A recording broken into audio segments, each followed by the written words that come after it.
Hi guys, it's Angel from AngelSkyeTV. Today's your weekly medicine tarot reading for the week of June 18th. A few people asked me a couple of questions that I want to address in this video today.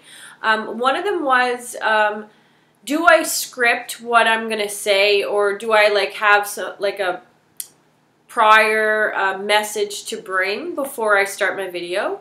The answer is yes and no. Sometimes when I'm getting ready for my video, I'll be getting messages and downloads during that time.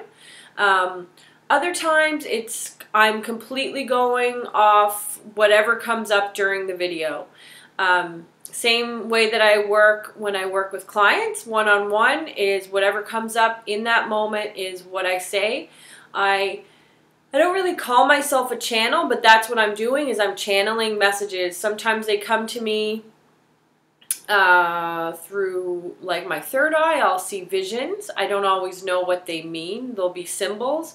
And when I'm with a client, I'll ask them, what does this symbol mean to you? Because people have different meanings for different things. So it's important to check in with my client throughout the reading. These videos have definitely stretched me because it's very easy for me to read someone when they're in front of me, but when I'm doing a video and no one's there and I have no idea who's going to watch the video, I might never even meet them. In my mind, it presented a challenge in the beginning, so it was really hard for me. And if you go back and watch my first videos, you can see that I was struggling. Now it feels very natural to me. It's almost exactly what happens when I'm doing a reading in person with someone, is whatever messages come up, I trust that they are the correct ones. And how that came about was in my first few videos, I would stop and delete, stop and delete, stop and delete, because I wasn't sure if the messages I was getting were accurate, because I had no one to kind of check in with. There was no one there, and no anchor, I guess, to the energy that I was reading. And I would shuffle the deck, shuffle the deck, shuffle the deck after every time and get almost the exact same cards, the exact same messages. So then I had to say, okay, put myself aside, put the fear of being quote-unquote wrong aside, and just do the reading. And now I feel really confident when I'm doing these. I'm really happy to have challenge myself to do a weekly video, because it is a challenge. I'm very busy. I'm in school. I have a business. I plan a lot of events. I have a 5-year-old. You know, I have cat, dog, whatever. Well, no dog anymore. That being said, I am going to see a puppy today, so wish me luck. My husband's completely against me getting a puppy. He knows I'm going to go see one. I'm just checking it out. I'm not sure. If I get signs while I'm there that this is the right dog to get, then I will put that forward to my husband. We'll discuss it. But anyways, let's start our weekly video today. So if you're at home, close your eyes. We'll call in the guides, the angelic realm, the fairy elementals, power archangels, to guide this reading for the week of June 18th. I should say that this Saturday at my boutique, I am going to be teaching how to read angel cards. So you can sign up online or give us a call at 902-405-3188 and book your spot. It's a great class. I have a lot of fun with it. I actually get you to practice on each other. And that's really all.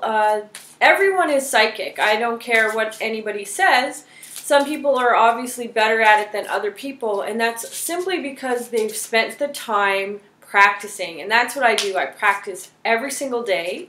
I've been practicing every single day for years, literally 15 years, maybe even more than that, if you count my adolescence as well, or I mean my childhood as well, because I did practice, you know, guessing games like who's calling and which elevator is going to open, things like that. I was always using my intuition. Who do you think is going to show up at the house? My mom would always ask me these types of questions. And what do you think that person's really thinking or really feeling? things like that. So I've always really been encouraged, and I was very fortunate to be encouraged to use my intuition. And it's something that absolutely I feel everyone should use, because it helps you throughout life by picking the right job, by picking the right partner, by picking the right friends, by making the right decisions. When you are in tune with your inner voice, you don't make as many mistakes. Not that mistakes are bad, but you just feel better when you know deep down inside it's the right choice, rather than, you know, this uncertainty. This is where I think a lot of anxiety comes from, is just being disconnected from yourself. So we'll just check in with the guides and we'll pull the cards for this week. All right. Okay, so the beginning of the week talks about some challenges and not being deterred from, you know, because of them. And also it's talking about, the guides are talking about communicating clearly. Bless me. That you do have amazing ideas. And they're talking about like having difficulty expressing yourself in a way that other people can understand. It's almost like what they're saying is like you're holding back because you already feel misunderstood, and maybe the people around you aren't very supportive of the things you have to say. But they want you to go inward and find out why that is. Is it the people around you's fault, or is it your fault that you're around those people? So just kind of figure that out. And that takes brutal honesty sometimes. You know, it's so easy and so seductive to just blame the people around you for your problems. But ask yourself, like, what are they there to teach you? You know, sometimes that petty tyrant is the person that really teaches you a lot about yourself, more than anybody else, more than the people that are nice to you, more than the people that are kind to you. And I did learn that with... my husband reads Carlos Castaneda, and he had mentioned this to me years ago, that, you know, you should always have a petty tyrant around you. Like, not, like, I know a lot of people, you know, avoid people that are, you know, that kind of bust their balls, for lack of a better word.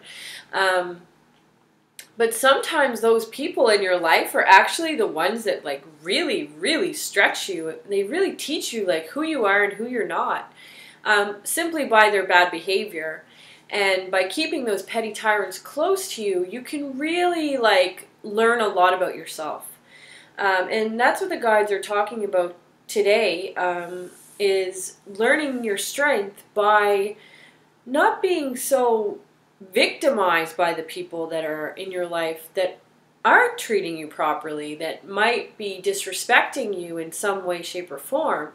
It makes you rise up. It makes you get stronger and say, no, like, this is not how you're going to treat me, which definitely isn't a bad thing. I mean, it feels horrible to be in that situation where people are treating you badly, but if it makes you get strong and, you know, like, be strong in your conviction, then that's a good thing. I do see the middle of the week things settling down, and I have to say, the beginning of the week, the moon is in Aries, so, and it's also, I believe the moon is square Mars, which you might notice around Father's Day there's some aggression. I know I did personally myself notice that. What else is going on? So yeah, and then the moon is also square Pluto. So some transformational feelings, things, you know, things might come up. I know a lot of people struggle around Father's Day because they're, you know, there are people with great dads, and then there's a large number of people that just don't have that. Unfortunately, I think, you know, in the dad department globally, you know, there's a gap there for sure, and it's, I don't want to hate on men or anything like that, but women do their fair share of raising children, and there's definitely men out there like my husband, my own dad, amazing, my brother's amazing, but I've worked with many kids, and I know there's huge wounds from dads just not stepping up, So you might feel that around Father's Day, just a little bit of aggression. The moon's in Aries. You're going to have that aggression anyways. It's square Mars. It's square Pluto. It does calm down. It starts to calm down around the summer solstice, which is the 21st. The moon will be in Taurus, moving into Gemini. And so Tuesday, Wednesday, you're going to see things kind of chill right out. Maybe you start to look more at the things around you, seeing things a little bit clearer. You know, maybe you start to bring more attention to your home life, is what they're saying, and what the gifts you do have, and the things you can be grateful for. And then at the end of the week, they're saying to reward yourself. Do something nice for yourself. It is the new moon on Friday. So summer solstice on Wednesday. Friday, we come into a new moon. In that new moon, what the guides are asking you to do is just surround yourself with beautiful music, beautiful food, and do something different, like completely different.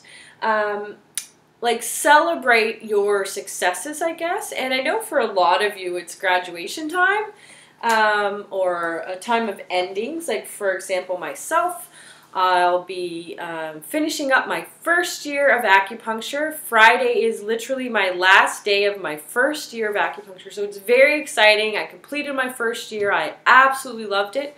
So I'm going to celebrate on Friday. You know, and it's just saying, be happy with what is working. Don't focus on what isn't.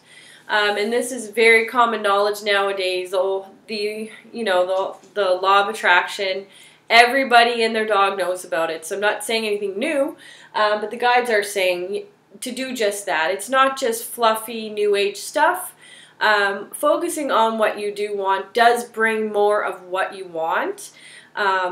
And I hope you have a good week. This is a big week, summer solstice, the end of winter, bring in summer with happiness. We do have a drumming circle on the 20th with my husband Al at the boutique, 1306 Bedford Highway.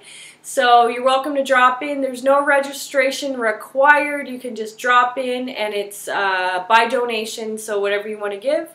And it's a vegetarian potluck, so you can bring whatever you like for that. And I hope you have a good week. Happy summer solstice. Happy new moon. Take care.